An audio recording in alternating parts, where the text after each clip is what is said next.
Hello everyone, welcome back to शॉनॉलेज banks YouTube channel.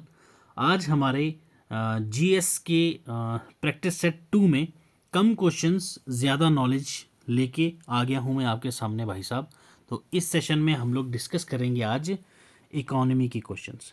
ठीक है, इकोनॉमी के क्वेश्चंस। इकोनॉमी भी सिर्फ और सिर्फ वो टॉपिक्स उठाए हैं इन 5 क्वेश्चंस में जो न्यूज़ में रहे हैं। ठीक है, जो न्यूज़ में रहे हैं, क्योंकि इकोनॉमी हो गया, ज्योग्राफी हो गया, इनमें करंट से रिलेटेड आपसे क्वेश्चंस पूछे जाते हैं। तो जितना हो सकता है पहले प्रीवियस ईयर क्वेश्चंस देख लिया करो, सिनेरियो आपको पता चल जाएगा कि भाई किस टाइप से क्वेश्चंस पूछे जा रहे हैं। तो उसी से ही रिलेटेड आपके ये क्वेश्चंस आने वाले हैं। तो चलो स्टार्ट करते हैं ये क्वेश्चंस भाई 1 बाई 1। तो भाई पीडीएफ इस लेक्चर की आपको टेलीग्राम चैनल पे मिल जाएगी। टेलीग्राम चैनल ज्वाइन कर लेना। ये इंस्टाग्राम हैंडल है, डिस्क्रिप्शन में आपको मिल जाएगा, यहाँ भी ज्वाइन कर लेना। तो हमारा ट्विटर का हैंडल भी आपको मिल जाएगा। यहाँ ये करंट अफेयर्स आपको अच्छे से प्रैक्टिस करवा देगा। प्लेसेस इन न्यूज़, ठीक है, स्पीशीज़ इन न्यूज़, ये सारी यहाँ पे आपको देखने को मिल जाएंगी। किसी भी क्वेश्चन पेपर को आपको सॉल्व करवाना है, इस पे आप मेल कर दीजिए, मैं आपको पूरा डिस्क्रिप्टिव एनालिसिस करके डीपली समझा दूंगा। क्लियर? तो चलो भाई देखते हैं question first of this session. चलो, फाइनेंशियल स्टेबिलिटी रिपोर्ट, ठीक है, जो रिलीज की जाती है RBI, that is reserve bank of India के द्वारा। ठीक है, looks at which of the following aspects. आपसे पूछा गया है इसमें financial stability report, that is FSR. ठीक है, एफएसआर जो रिपोर्ट है जो रिलीज करी जाती है आरबीआई के द्वारा, वो किन किन एस्पेक्ट्स को देखती है, सिर्फ और सिर्फ ये आपसे पूछा गया है। आपके पास है 3 ऑप्शंस। तो ये ऑप्शंस देखने से पहले हम लोग देख लेते हैं एफएसआर के बारे में। एफएसआर देखती क्या क्या चीज़ है भाई? ये एक तो इंडियन बैंक्स को देखती है। क्या देखती है? Indian banks. क्या इंडियन बैंक्स में क्या चीज़ देखी जाती है भाई? पहली चीज़, इंडियन बैंक्स में एफएसआर देखती है पब्लिक और प्राइवेट बैंक्स दोनों। ठीक है, पब्लिक एंटिटी प्लस प्राइवेट, दोनों बैंक्स में एक चीज़ देखती है कि भाई इनके पास कैपिटल इतनी है कि ये ऑपरेट कर सकते हैं। एक चीज़, पहला पॉइंट। ठीक है, इंडियन बैंक्स प्राइवेट हों पब्लिक हों, दोनों में ये देखते हैं कि भाई इनके पास फंडिंग इतनी है, ठीक है, कि ये ऑपरेट कर सकते हैं। पहली चीज़। दूसरी चीज़, ये जो अपनी बैड लोन्स होते हैं, that is non performing asset. ठीक है, नॉन परफॉर्मिंग एसेट, एनपीए। ठीक है, क्या ये एनपीए की जो लिमिट है वो मैनेजेबल लिमिट है इनके पास? ठीक है, ओके, एनपीए की लिमिट। दूसरी चीज़ क्या देखते हैं ये? एनपीए। पहली चीज़ क्या? इंडियन बैंक्स जो है, चाहे पब्लिक हो प्राइवेट हो, वो ऑपरेशनेबल हैं, उनके पास इनफ कैपिटल है जो कि ये काम कर सकते हैं। दूसरी चीज़ क्या देखते हैं? एनपीए, नॉन परफॉर्मिंग एसेट्स, जिसको आप लोग बैड लोन्स भी बोल सकते हो। क्या ये मैनेज कर सकते हैं? अब एनपीए क्या चीज़ है भाई लोग? नॉन परफॉर्मिंग एसेट क्या चीज़ है? अब मान लो विजय माल्या की तरह कोई आपसे लोन ले और निकल ले, वो तो निकल गया, उसके बाद आपके पास इतना पैसा है कि आपका जो बैंक है वो चल सके। जितने भी आपके सेविंग्स अकाउंट होल्डर हैं, सेविंग्स अकाउंट के होल्डर हैं, क्या उनका पैसा आप वापस दे पाओगे? नहीं। तो दैट इज़, वो लिमिट आपके पास है या नहीं। ठीक है, और तीसरी चीज़ ये देखते हैं कि क्या आपकी ये इतनी क्रेडिट लिमिट है कि आप अगर किसी को नया लोन, ठीक है, third thing is credit limit. ठीक है, क्रेडिट लिमिट, क्या आपके पास इतनी लिमिट है, लोन लिमिट, कि आप अगर किसी को नए बिजनेस के लिए या फिर कार लोन, हाउस लोन, ये किसी ने लेना हो तो आप उसको क्रेडिट दे पाओगे या नहीं? ये आपकी एफएसआर रिपोर्ट में आरबीआई देखती है। क्लियर? ये 3 चीज़ें इंपॉर्टेंट थी, ये आपको याद रखनी है। तो चलो भाई देखते हैं आपको क्वेश्चंस में ऑप्शंस क्या क्या दिए गए हैं। पहला ऑप्शन देखो, are the levels of bad loans, हमने बात करी भाई नॉन परफॉर्मिंग एसेट्स की, बिल्कुल within the manageable limits. Clear? इसकी बात तो बिल्कुल करता है भाई। क्लियर? हमने ये देख लिया था। दूसरा पॉइंट है, are different sectors of the economy able to get credit for the economic activity? Clear? बिल्कुल सर। थर्ड वाला हमने देख लिया था, बिल्कुल सही बात है ये भी। थर्ड देखिए, do Indian banks both public and private, ठीक है, have enough capital to run their operations? बिल्कुल सर, तीनों की तीनों सही हैं, ये स्टेटमेंट्स आपकी FSR जो है फाइनेंशियल स्टेबिलिटी रिपोर्ट जो RBI निकालती है, रिलीज करती है, तो ये तीनों की तीनों एस्पेक्ट्स को फॉलो करती है। तो आपको यहाँ पूछा गया करेक्ट या इनकरेक्ट, ये चीज़ याद रखना भाई, यहाँ पे एग्जाम में बच्चे काफ़ी गलत करते हैं। तो करेक्ट ऑप्शन पूछा गया तो 1 2 3 कहाँ है भाई, D option is the correct answer, 1 2 3 is the correct one. Okay clear, एक क्वेश्चन क्लियर हो गया भाई। एक क्वेश्चन में देख लो हम लोगों ने 5-6 चीज़ें डिस्कवर कर ली हैं इसमें। चलो जी, एक्सप्लेनेशन आपको PPT में मिल जाएगी, PPT आपको टेलीग्राम पे मिल जाएगी। तो काय को फिक्र, जब अपन यहाँ बैठा है भाई, टेंशन नहीं लेनी है। ओके चलो आ जाओ भाई, मूव टू क्वेश्चन 2। यहाँ पूछा गया है consider the following statement. Okay देख लेते हैं, स्टेटमेंट देखने के बाद यहाँ पे बताना है कि भाई करेक्ट स्टेटमेंट कौन सी है। Clearly okay, RBI primarily factors in wholesale inflation. Clear, points याद रखना भाई। RBI primarily factors in wholesale inflation while making its bi monthly monetary policy. Okay sir, एक स्टेटमेंट देख ली। A broad based domestic and global economic recovery can lead to rise in inflation. ठीक है, दोनों चीज़ें हमने देख ली भाई। अब यहाँ देख लेते हैं कि RBI का प्राइमरी फैक्टर किस में होता है। ठीक है, पहली चीज़ ये होलसेल पे नहीं होता भाई। क्लियर, किस पे होता है, यहाँ पे अगर सिंपली ये टर्म चेंज करके यहाँ पे अगर हमारे पास होता रिटेल, तो ये क्वेश्चन हमारा, ये स्टेटमेंट हमारी सही होती, बट यहाँ पे रिटेल है नहीं, तो ये हम इमेजिन कर नहीं सकते, तो इसको काट दो। पहला पॉइंट हमारा हो गया गलत, क्योंकि जो RBI है, रिजर्व बैंक ऑफ इंडिया, ये प्राइमरीली इसका फैक्टर होता है रिटेल इन्फ्लेशन, जो बाई मंथली मॉनेटरी पॉलिसी के बेसिस पे होता है। ठीक है, बाई मंथली मॉनेटरी पॉलिसी के बेसिस पे होता है, ये बिल्कुल सही बात थी, बट यहाँ पे होलसेल है जो कि रिटेल होना चाहिए था। क्लियर, फर्स्ट वन इज गलत। अब आ जाओ सेकंड वन। सेकंड में क्या बोला है, अ ब्रॉड बेस्ड डोमेस्टिक, ठीक है, and global economic recovery, okay जी, can lead to rise in inflation. बिल्कुल सही बात है, ये जो है ये इंप्रूव करेगा एग्रीगेट डिमांड को। ठीक है, ब्रॉड बेस्ड डोमेस्टिक और ग्लोबल इकोनॉमिक है, इकोनॉमिक रिकवरी जो है ये हमारी इंप्रूव करेगा किसको, दैट इज एग्रीगेट डिमांड को। ठीक है, जिसकी वजह से क्या होगा, अपसाइड रिस्क होगा किसका, इन्फ्लेशन का। ठीक है, इन्फ्लेशन का क्या होगा, अपसाइड रिस्क हो जाएगा, that is rise in inflation होगा। तो बिल्कुल सही बात है, दूसरी स्टेटमेंट हमारे पास बिल्कुल सही है, that is B is the correct answer. Option 2 only is the correct answer in these 2 statements. आजकल भाई स्टेटमेंट बेस्ड क्वेश्चंस पूछे जा रहे हैं, जितने भी एग्जाम्स हों, तो इस टाइप के क्वेश्चन प्रैक्टिस करना। वहाँ पे डायरेक्टली आ गया तो बात बन जाएगी, डायरेक्टली नहीं आया, स्टेटमेंट बेस्ड आएगा तो आपने प्रैक्टिस करी हुई है। ठीक है, एक तीर से दो निशाने इसको बोलते हैं, इसीलिए मैंने इस सीरीज को बोला है कम क्वेश्चंस ज्यादा नॉलेज। क्लियर, चलो जी, नेक्स्ट वन इज क्वेश्चन 3। चलो क्वेश्चन 3 में क्या कहा गया भाई, करो read. Consider the following statement regarding development finance institutions, that is DFIs।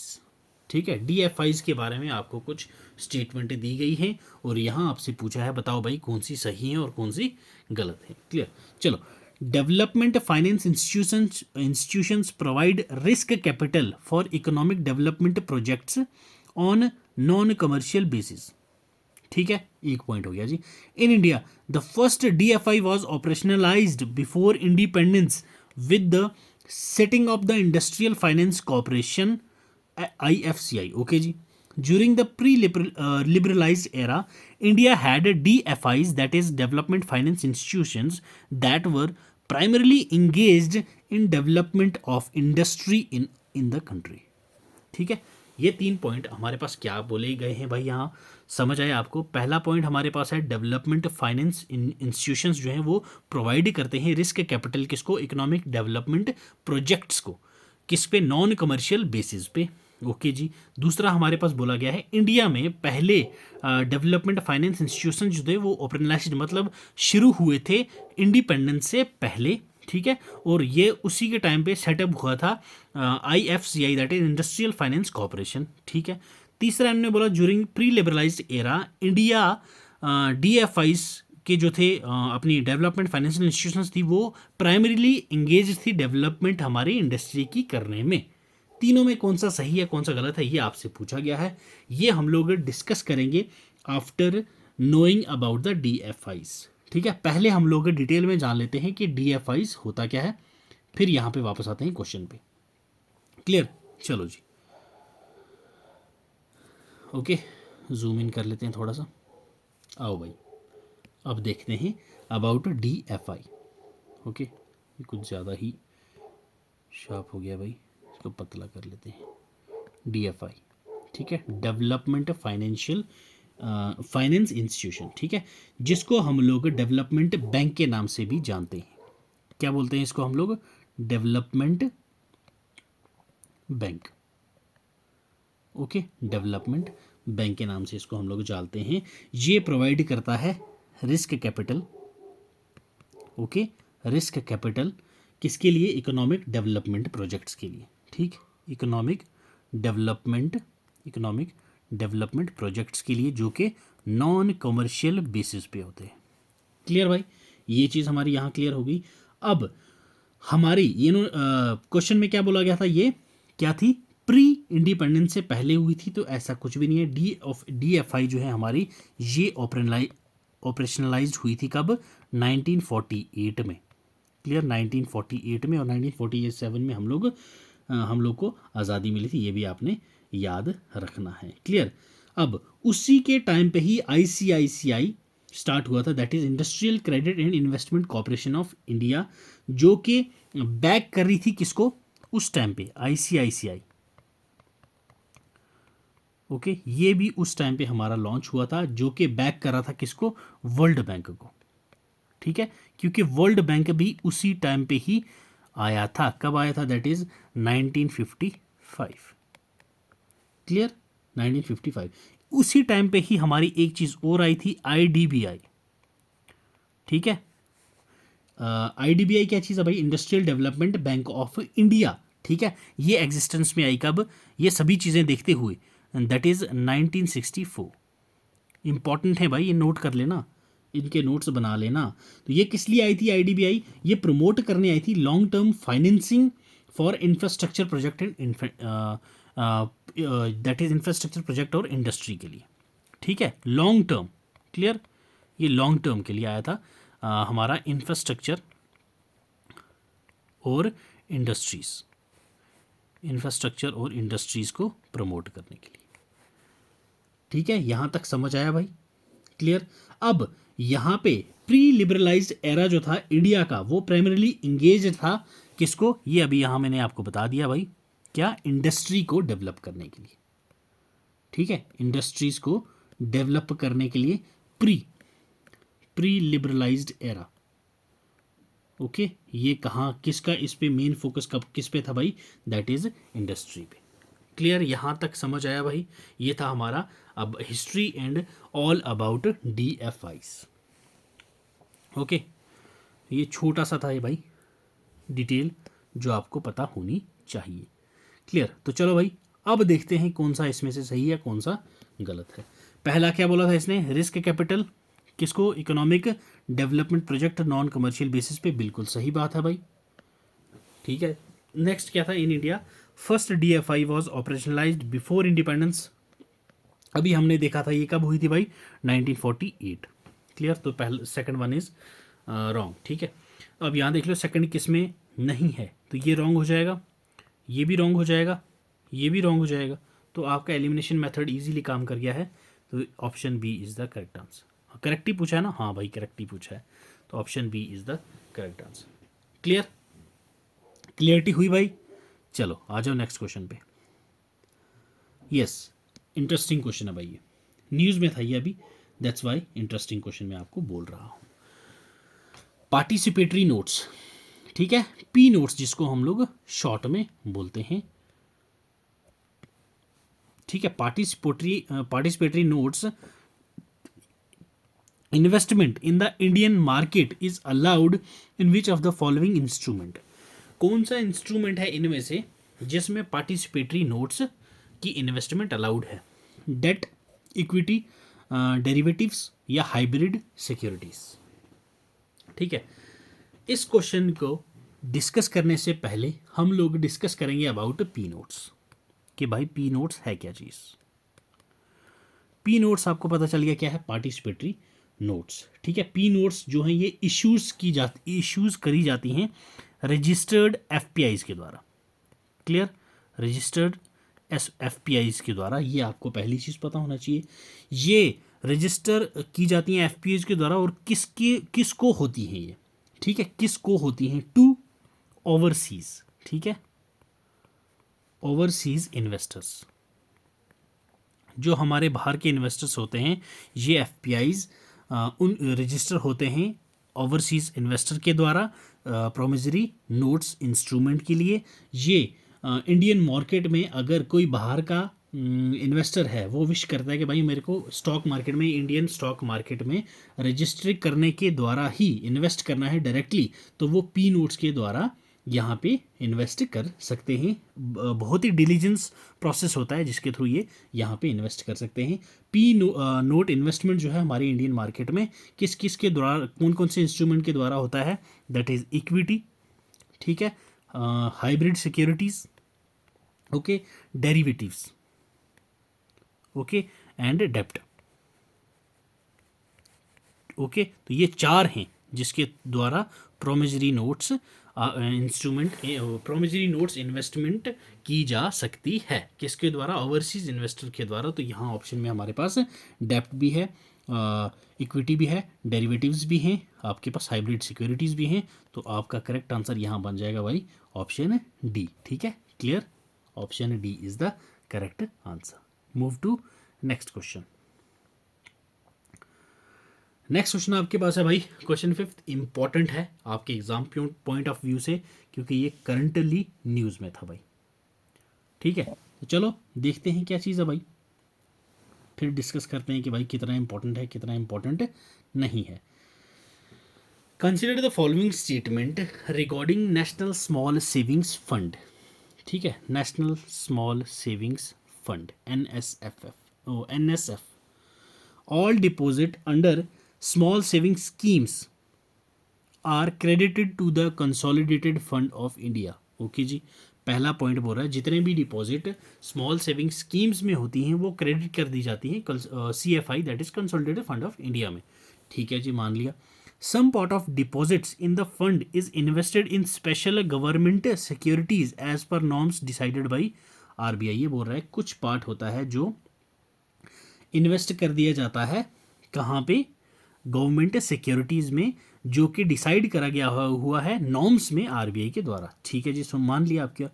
तीसरा बोला कि transactions through NSSF does not impact the physical deficit of the centre directly. तो NSSF जो है, ये जो फंड है, स्मॉल सेविंग्स फंड है, ये सेंटर की फिजिकल डेफिसिट को डायरेक्टली इम्पैक्ट नहीं करता, ये आपको तीसरी स्टेटमेंट में कहा गया है। तो आपसे पूछा गया है इन तीनों में से कौन सी स्टेटमेंट करेक्ट है।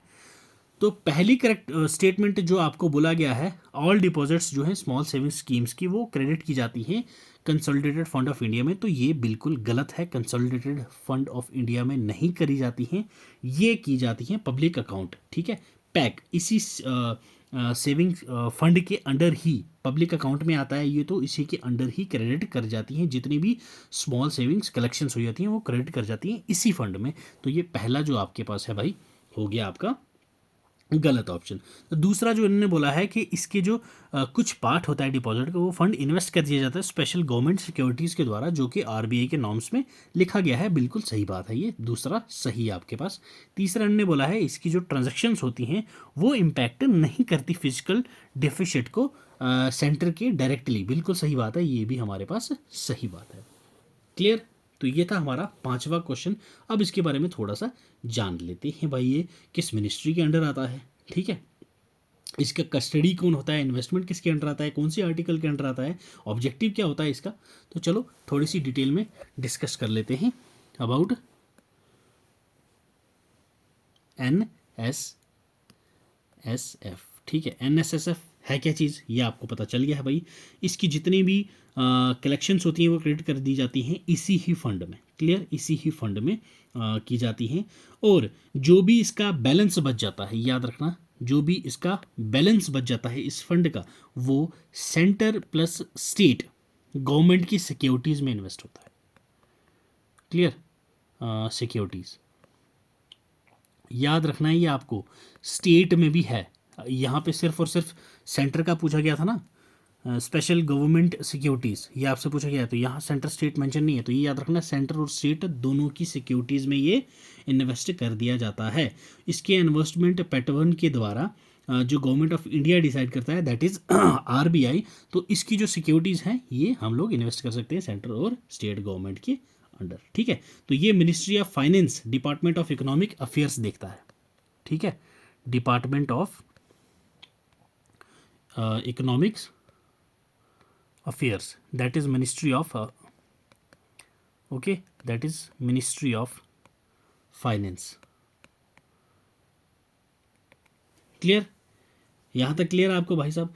इसकी जो under national small savings fund custody और इन्वेस्टमेंट जो है वो रूल कौन से के अंडर आती है, 2001 के अंडर, जो कि फ्रेम करी जाती हैं किसके द्वारा, प्रेसिडेंट ऑफ इंडिया, ठीक है, प्रेसिडेंट ऑफ इंडिया, ठीक, प्रेसिडेंट ऑफ इंडिया के द्वारा करी जाती हैं फ्रेम।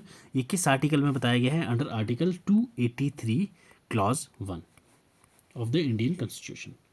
क्लियर है भाई, यहाँ तक कोई डाउट